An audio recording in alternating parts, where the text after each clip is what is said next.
Sliding loops. There may be times when you want a series of loops on, say for example, in this particular case, a head rope, but any other round object will do, and you want to be able to adjust those loops to any particular position. So let's get on and show you how to tie the sliding loop onto a head rope. Okay, so as you can see, I've got my rope laid out in front of me, and the right hand rope here is the one that we're going to actually tie the knot in, and the knot that we're going to use as the loop is the Alpine Butterfly Loop.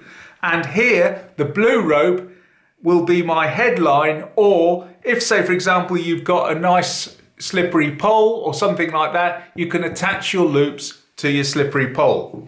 So the first thing that we do is we get hold of both our cords like so, and the first thing that I do is I just get hold of the yellow one and I bring it around underneath my hand like so, take it over the top, and then once again go around underneath and take it over the top again. And so you can see here now, I've wrapped it around my hands, and you can see at the top here, we've got 1, 2, 3 yellow lines, and we've just got our single head rope on that side.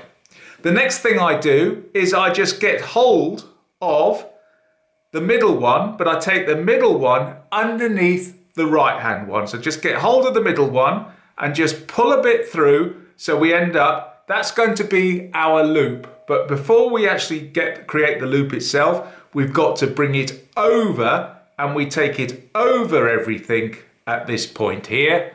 And then now that we've taken it over everything, the next thing I'm going to do is pass it underneath the blue one and then the 2 yellow ones.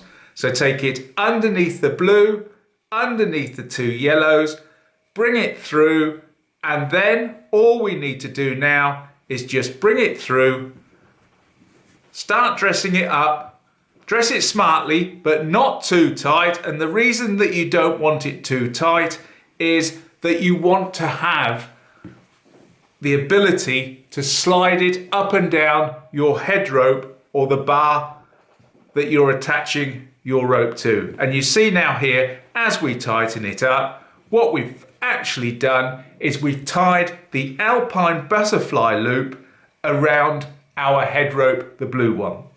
Now, once we've done that, we then just go on and repeat the process. So work your way down, and you can create another one at set intervals. Whatever interval you want, you just create your next one. And so in this particular case here, let's get this one out the way. As you can see, I've got my red cordage with my 2 Alpine Butterfly loops on there, and now I can just slide them up and down to the positions that we want. And you can just do as many as you want when you are creating this.